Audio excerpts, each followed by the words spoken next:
And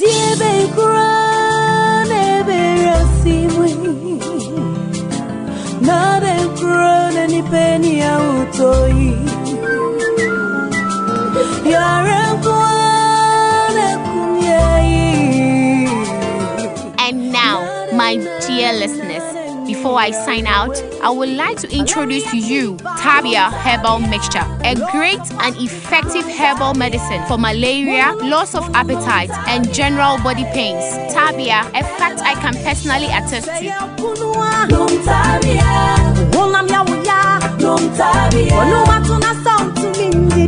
Taabea Herbal Mixture. Ansa na wobenom Taabea Herbal Mixture. Shisho moje mu hunu se wenye chidi yare nu bi ansa. FDA ahwehwe sa ejwade nkrato yi mu agye atomu se eye.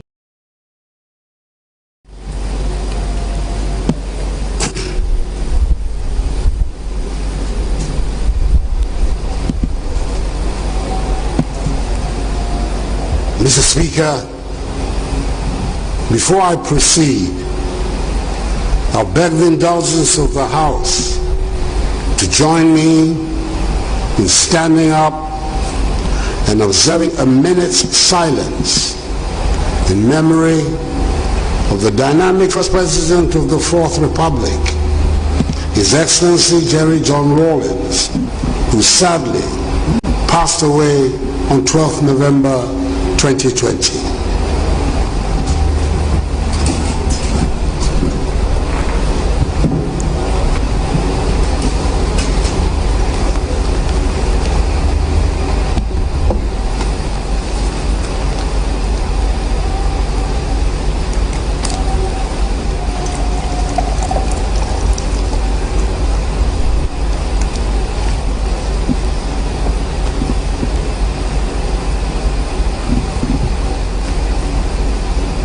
May his soul rest in perfect peace in the bosom of the Lord until the last day of the resurrection, when we shall all meet again. Amen.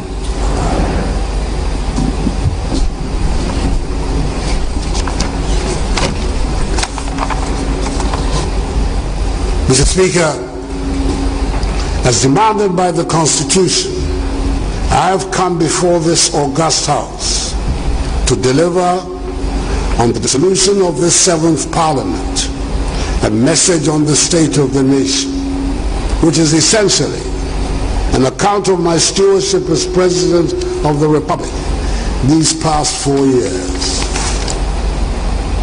On 7th December 2016, the good people of Ghana went to the polls and honored me and my party, the New Patriotic Party, by voting us into office. We were given a clear and unequivocal mandate with decisive victories in the presidential and parliamentary elections. And by the grace of the Almighty, the Vice President, Alhaji Dr. Muhammad Bawumia, and I were sworn into office on January the 7th, 2017. We had presented to the people of Ghana during the campaign a clear plan of how we intended to grow and transform the economy. Speaker, we thought we knew that we would face a difficult situation. But when we took a good look, we were still taken back by the state of the economy we inherited. An economy with severe macroeconomic instability, weak growth, a troubling financial sector, low investor confidence, and significant structural bottlenecks. The basic facts of our unhappy inheritance are well documented. 15.4% rate of inflation, a 9.3% fiscal deficit, 32% rate of interest, a 3.4% rate of GDP growth, the lowest in 2 decades, all under an IMF-sponsored bailout program. We set to work quickly, and I'm glad to say that we've been able to stabilize the economy, exit satisfactorily the IMF program, and restore confidence in the economy. At the end of 2019, The economy was characterized by strong growth in response to implementation of government flagship programs, single-digit inflation, reduced fiscal deficits, 3 consecutive years of primary surpluses, relatively stable exchange rate, significant improvement in the current account, 3 consecutive years of trade surpluses, strong foreign exchange reserve buffers, and markedly reduced lending rates. The global pandemic of COVID-19 threatened to derail the progress chalked over the first 3 years of my administration. Its impact has led to the revision in GDP growth for 2020 from 6.8% to 0.9% and later to 1.9% to reflect significant slowdown in economic activities as a consequence of the effects of COVID-19 on lives and livelihoods. The proactive decisions taken by government to fight the pandemic, as well as revitalize and transform the economy with the 100 billion CD Ghana Cares Obatampa program, anchors bright prospects for the medium term. Government will continue to implement prudent fiscal measures to quicken the pace of fiscal consolidation.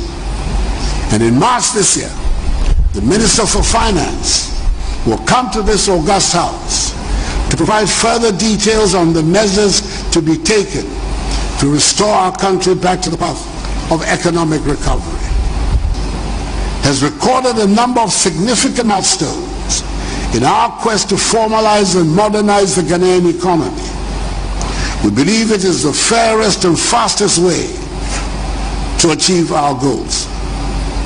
The National Identity Card rollout, the National Digital Property Addressing System, the interoperability of mobile money transactions, the introduction of the paperless operations at the port, e-business registration system, and access to digital financial services are all part of the drive to formalize our economy and enhance its productivity. For years, there have been unhappiness and sometimes agitation on the subject of the geographic delineation of regions in the country. In the particular case of what was to become the OT region, their demand for a new region stretched back to more than 60 years. We decided that we needed to resolve these matters to be able to bring governance nearer to the people. The constitutional process, and after the petitions and stakeholder consultations, the people in the identified areas have the opportunity to vote in historic referenda. There were overwhelming approvals for the yes vote in the referenda held in 47 districts across 4 existing regions. This led to the creation of 6 new regions, and we now have 16 instead of the 10 regions that existed at the start of my administration. 4 years ago, it sounded recklessly optimistic, but free SHS and free TVED are now entrenched parts. It is a transformational step that we have taken, which should quicken the pace of development all round and give us confidence in our future.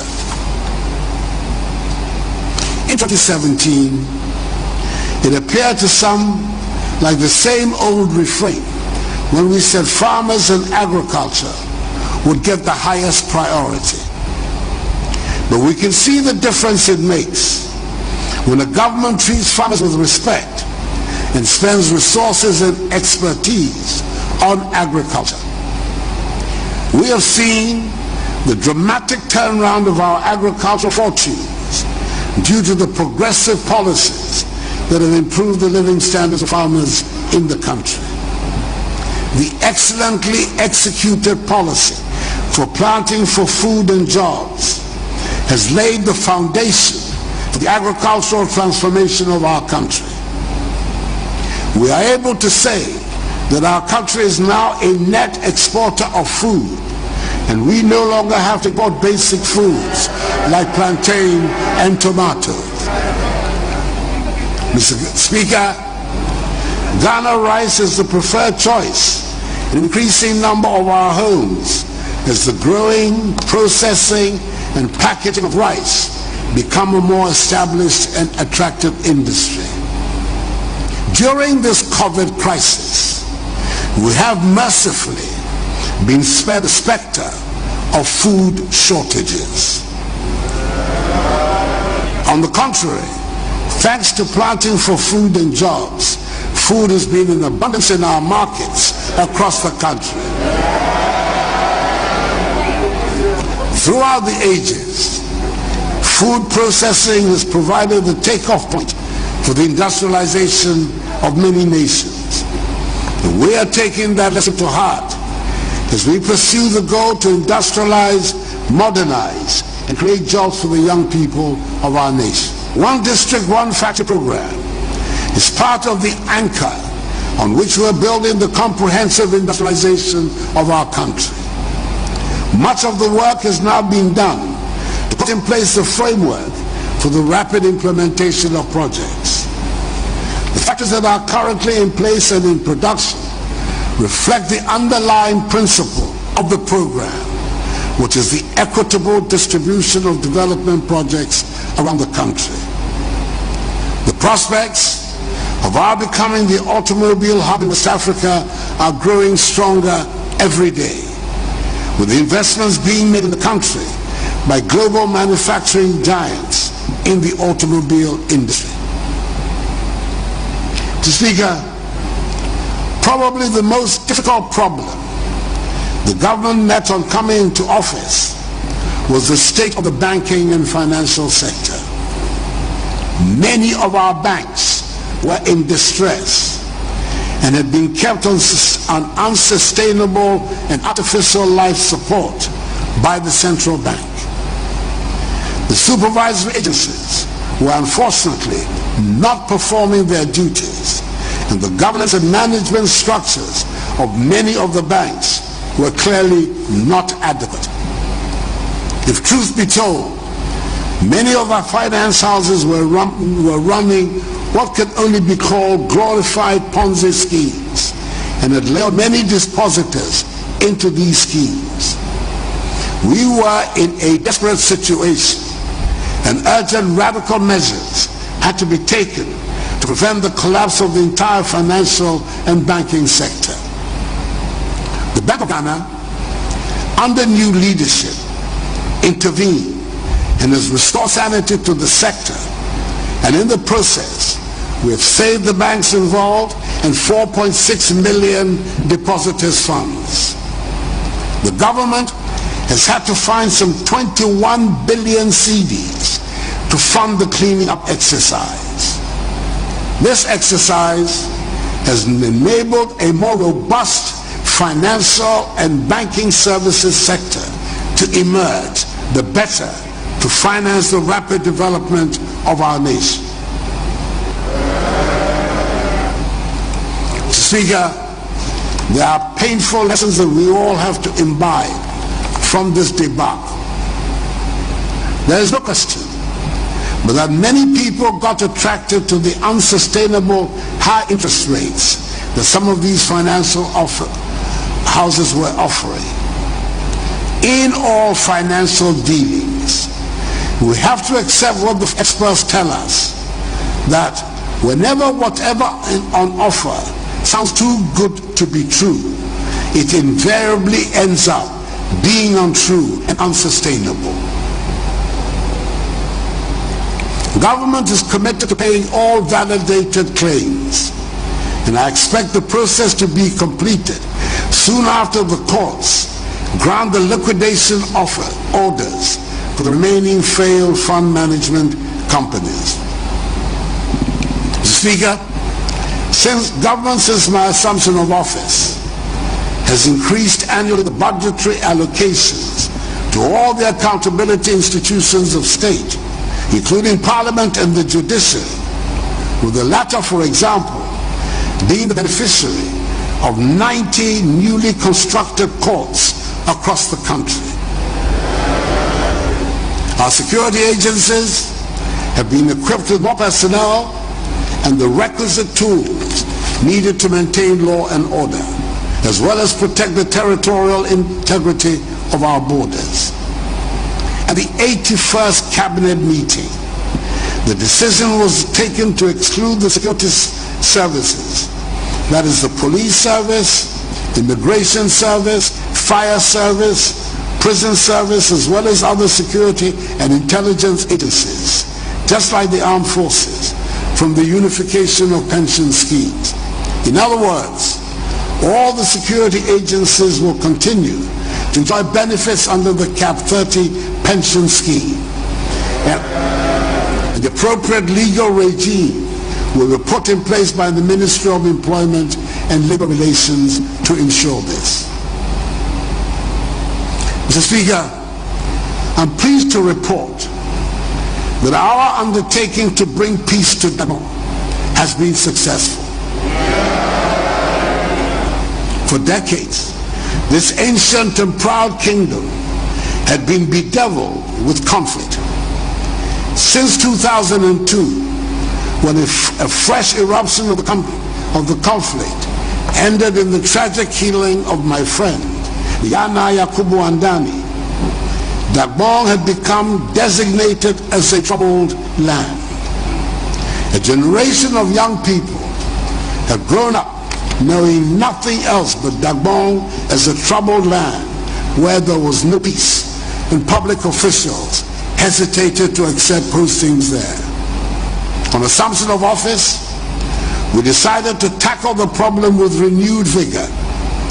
Luckily for all of us, the three eminent chiefs who had been at the helm of the peace process since 2002 did not relent on their commitment or enthusiasm for the cause of peace. Our efforts bore fruit. A historic settlement was reached, and peace has been restored to Gabon. I recall the joy and deep satisfaction that I felt dignified Yana Mahama Bukari II, and I carry my honorary title of Gabon Malti Na Abudani, which he graciously bestowed on me with pride. I admit freely that it was one of the highlights of the past 4 years for me as President of the Republic. I was happy, not just because a long-running problem resolved, but also because I know that the development and modernization of our country that we all desire can only happen when there's peace and unity in Ghana. I express the deepest gratitude of the nation to the many people who worked so hard to give Gabon the opportunity for its people to lead normal lives again. I pay homage especially to the three eminent chiefs who led the process: the redoubtable Asantehene Otumfuo Osei II, the overlord of Mamprugo, the Nairi Nabuhugu Abdullah Mahami Sheriga, and the overlord of the Gonja state, the Yagbonwura Tutumba Boresa Sulemana Japa. And I congratulate the Gabon people themselves for deciding to embrace peace. We pray that we learn all the hard lessons and reject the use of violence to resolve the problems that will come up in our lives. Mr. Speaker, since I'm on the subject of highlights, this might be the appropriate place to recall the year of return.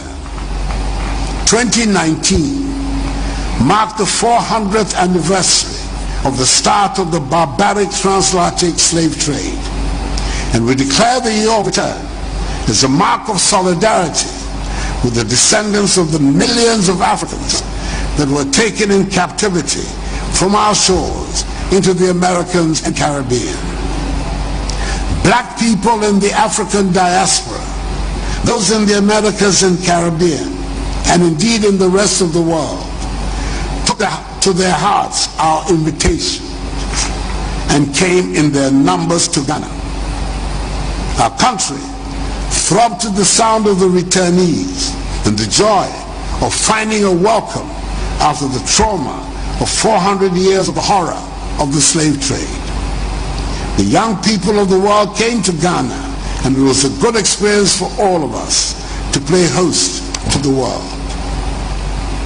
We entered the year 2020 full of hope and the determination to build on the successes and joy of 2019, which ended on such a high note. Then the unexpected struck, and our world was literally changed overnight with the arrival of the COVID-19 pandemic. This pandemic has shaken economies and public health systems the world over and brought even some of the wealthiest and most developed countries to their knees. Over here in Ghana, our first priority in fighting the pandemic has been and will continue to be the health and safety of our citizens. We pioneered life-saving innovations that the WHO has since sought to replicate elsewhere. Our success thus far is a testament to the tireless work of our researchers, scientists, advisors, public health managers, frontline health care workers, hospital staff, contact tracers, and so many others who have dedicated themselves to the fight to keep Ghanaians safe. Our nation is deeply indebted to them.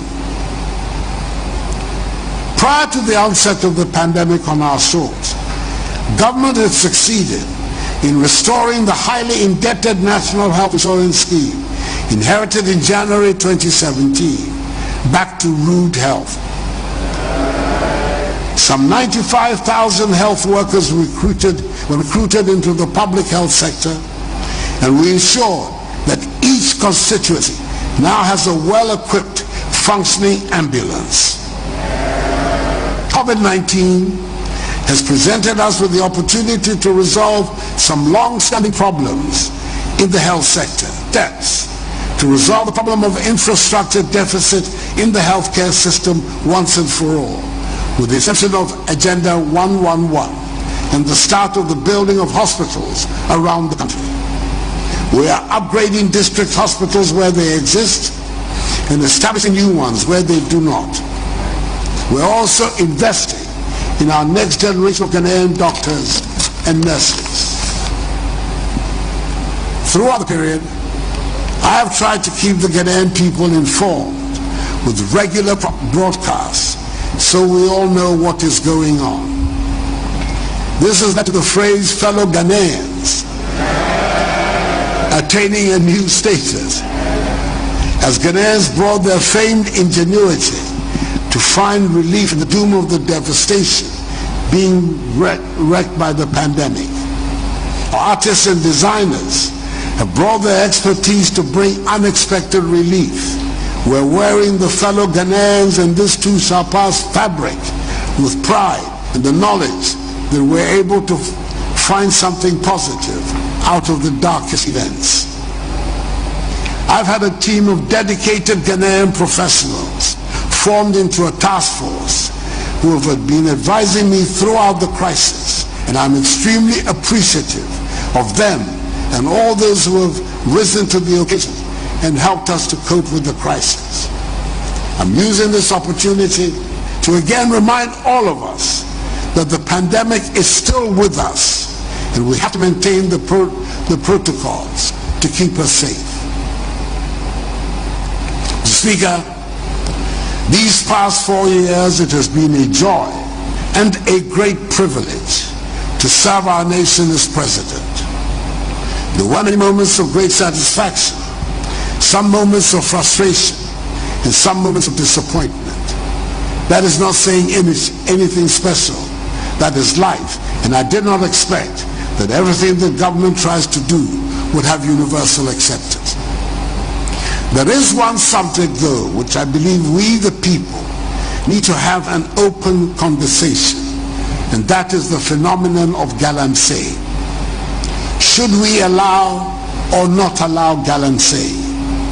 Illegal mining that leads to the pollution of our water bodies and the devastation of our landscape. As I have said often, the Almighty having blessed us with considerable deposits of precious minerals, there will always be mining in Ghana. Indeed, there has always been mining in Ghana. The problem we have is the use of modern technology that leads to the illegal mining methods, posing serious dangers to our water bodies and the health of our environment.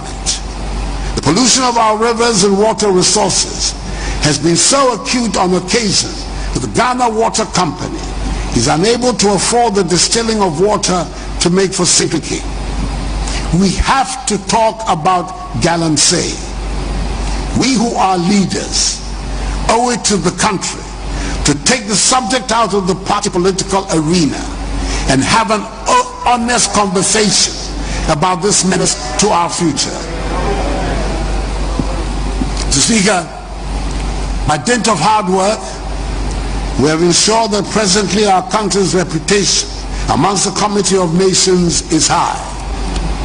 For the first time in our history, Ghana has been honored by her peers with the privilege of playing host to a Pan-African institution, the Secretariat of the African Continental Free Trade Area, AFCFTA.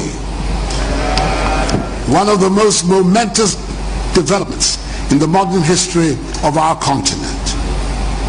I've also been honored to follow in the footsteps of my predecessor presidents, specifically their Excellencies Jerry John Rawlings, John Agyekum Kufuor, and John Dramani Mahama, with my appointment as chairperson of the Authority of Heads of State and Government of the Economic Community of West African States, ECOWAS.